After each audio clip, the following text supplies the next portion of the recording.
À l'heure où je filme cet épisode, je n'ai pas encore envoyé mes premiers projets à ma cliente. Dans cette vidéo, je vais vous montrer comment je design un logo pour un véritable client du début à la fin. Donc on va vivre ensemble les différentes étapes d'un projet. Et c'est ça qui est cool parce qu'en fait, on ne sait pas à quoi on va s'attendre. Est-ce que la cliente va aimer les logos? Est-ce qu'il va arriver un couac?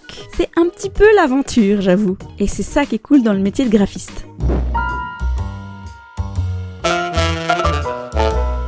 Alors tout a commencé par un mail où la cliente m'écrit « Bonjour madame, je me permets de vous contacter ce jour car votre sœur m'a parlé de vous car je souhaite créer une petite SARL dans le but de vendre des séjours ressources vacances en Europe avec encadrement à des personnes en situation de handicap. Pour cela, je souhaiterais obtenir un devis pour la création d'un logo au nom de la société qui s'appellera Keller Voyage Handicap. » Donc ça a commencé par un bouche à oreille et ça c'est vraiment puissant. Pourquoi c'est puissant? Parce qu'elle a une sorte de garantie qui fait qu'elle a entendu parler de moi en bien, donc elle s'attend à avoir un travail de qualité. Nous avons convenu d'un entretien téléphonique où j'ai pu établir une connexion humaine. Si je lui avais juste répondu par mail, il n'y aurait pas eu vraiment cette relation d'humain à humain. Et donc c'est vraiment important que le client puisse se sentir compris, qu'on lui pose des questions, qu'on s'intéresse vraiment à son projet pour qu'on puisse comprendre les valeurs qu'elle veut mettre en avant à travers le logo et finalement comprendre toute la stratégie qu'il y aura visuellement sur ce logo. Par exemple, elle m'a dit qu'il n'y aurait pas forcément des handicaps physiques mais aussi des handicaps mentaux. Donc c'est vraiment important de pouvoir comprendre ça et aussi toutes les questions qui sont à côté au niveau du délai, du budget, pour pouvoir lui soumettre un devis. Donc une fois que je lui ai soumis le devis par mail et puis qu'elle a accepté, eh bien c'est là que va pouvoir commencer notre véritable travail de graphiste, c'est-à-dire à faire des recherches et des premières esquisses. Et donc c'est vrai que là, j'avoue, c'est une de mes parties préférées parce que j'ai l'impression d'être comme un détective privé qui doit chercher une solution. Et je le dis toujours, je le répète, prenez un cahier et puis un crayon, n'allez pas directement sur l'ordinateur parce que ça va freiner votre créativité. Et donc suite à notre discussion, je sais qu'elle a envie de mettre en avant le concept de liberté, l'évasion. Et puis je vais faire une sorte de brainstorming où je sais que je vais mettre tout plein de synonymes. Et c'est là qu'il y a plein de formes, il y a plein de couleurs qui me viennent. Par exemple la liberté, il y a l'oiseau, il y a aussi le soleil, souvent. Il va y avoir aussi le bateau, ou alors le lever du soleil, etc. Donc je vais commencer à dessiner un petit peu des pictogrammes. Et à partir de là, je vais pouvoir créer le début de mon logo. Alors, attention, faut pas que ce soit un logo un peu passe-partout, faut vraiment que ce soit un logo personnalisé. Donc je pense que je vais utiliser par exemple la première lettre de son nom de famille pour vraiment cibler, voilà, qu'on parle de Keller Voyage Handicap et pas d'une autre agence de voyage. Donc voilà, je vais commencer toute une recherche autour de la lettre K. C'est vraiment important de pouvoir mettre ses idées sur papier, c'est là où c'est qu'on peut vraiment être créatif, sortir un petit peu du cadre. Et puis on peut aussi un petit peu s'inspirer de ce qui existe déjà un petit peu sur le net ou alors dans des livres de graphisme. Alors bien sûr, je ne dis pas de copier, bien sûr, mais de pouvoir s'inspirer pour pouvoir aller plus loin dans les idées.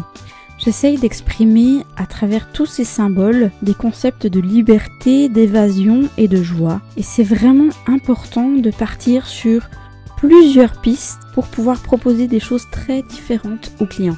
Donc là, j'ai la piste du lever de soleil. Je trouve que ça pourrait correspondre à ce sentiment de liberté, d'évasion. Après, à voir comment on le monte. Il y a aussi le concept de l'oiseau qui traverse la lettre K. J'aime beaucoup quand il y a un jeu avec les lettres, avec les mots et qu'on met deux choses ensemble, deux concepts, deux idées. Voilà, donc là au niveau de l'oiseau, on aurait une variante. Donc avec l'oiseau qui part comme ça et là un oiseau qui part dans l'autre sens, toujours en essayant de mettre la lettre K en avant. Et puis là, il y aurait éventuellement un jeu où c'est qu'il y aurait la lettre K mais également la lettre V qui fait le mot Keller puis du coup voyage en même temps. Voilà, puis ça s'en va. Sentiment de liberté qui part en avant. Ou alors ici où c'est qu'on a le V dans le K, avec ici la petite barre pour qu'on devine la lettre K. Du coup on ne trouverait pas forcément la lettre H à l'intérieur. Mais bon, si on a déjà 2 lettres, ce serait déjà pas mal. Et puis cette version-là me paraît aussi intéressante. Bon, là aussi qu'il y a un peu de vitesse, de liberté ou de chemin qui se croisent. Voilà, donc là on a déjà plusieurs concepts qui pourraient fonctionner en tant que logo. Après, l'avion en papier me paraît très intéressant. C'est assez visuel. Hein, là, on est dans quelque chose d'un petit peu plus abstrait où c'est qu'on a que des lettres. Mais pourquoi pas aussi jouer au niveau du visuel. Donc, une fois que j'ai 3, 4, 5 idées qui ressortent et que je trouve intéressantes, je vais pouvoir passer sur Illustrator. Une fois qu'on a fini la phase de recherche et de croquis sur notre cahier, on va pouvoir mettre toutes ces recherches sur notre ordinateur. Donc là, je suis sur Illustrator avec tous mes croquis que j'ai fait. Et puis maintenant, je vais pouvoir commencer à numériser toutes mes idées. Par exemple, j'aime beaucoup cette idée ici du K, mais qui est aussi un V, hein, donc qui pourrait aussi être, voilà, il y a le Keller, le voyage, donc c'est en même temps 2 lettres, donc ça j'aime beaucoup. Alors voilà, je prends ma plume, et puis je commence gentiment à numériser toutes mes idées, voilà, donc hop, après je vais pouvoir un petit peu peaufiner ici au niveau du contour, donc j'essaye toujours de faire un logo très simple, hein, on dit souvent que le logo ça doit pouvoir, c'est comme si on doit pouvoir le dessiner dans le sable. Donc ici on a quelque chose de très simple, mais à travers cette lettre K en fait on retrouve ce sentiment de liberté, d'évasion, hein, avec cette courbe ici. Et en même temps on a quelque chose de personnalisé, donc on a le K et le V en même temps.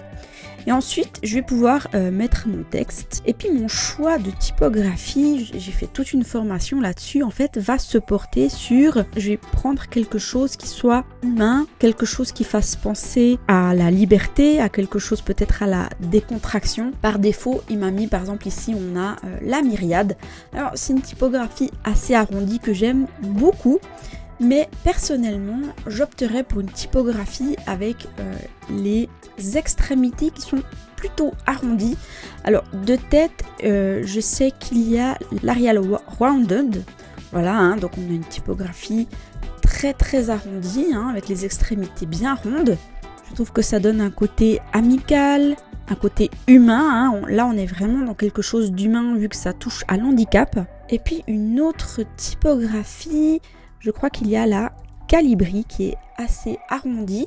Alors effectivement, on a vraiment les extrémités qui sont légèrement arrondies, un petit peu moins que l'Arial Rounded. Puis je vais essayer d'en trouver une troisième. Ok, donc là j'ai trouvé la Foco, super. Alors là, je vais gentiment commencer à monter un petit peu quelques projets de logo. Voilà, donc je retiens... les meilleurs projets dans mes croquis, et puis en cours de route j'ai d'autres idées, hein, qui peuvent me venir, et je commence toujours à créer en noir blanc et ensuite en couleur. Voilà, donc je vais faire un accéléré parce que là ça prend passablement de temps pour créer plusieurs projets.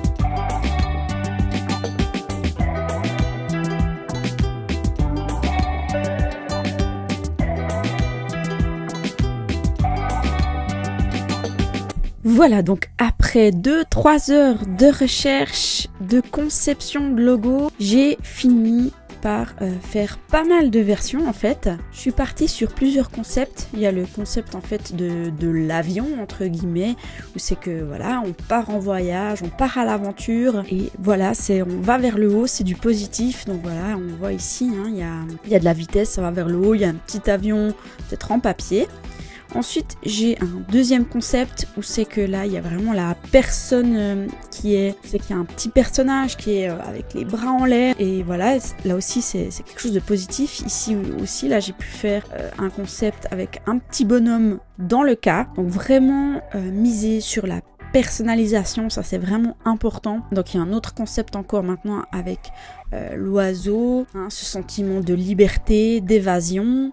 Et puis j'ai encore un autre concept un petit peu plus abstrait. Et puis dernièrement j'ai imaginé aussi un cœur en jouant avec les deux L, parce que je pense que il faut vraiment miser sur voilà, le fait d'aimer en fait les personnes handicapées. Donc ça me fait pas mal de concepts à pouvoir proposer à ma cliente, c'est super. Maintenant il faut que je mette en forme tout ça dans un dossier propre, bien expliqué, le tout dans un PDF. Et puis voilà, du coup je vais vous montrer ça en images.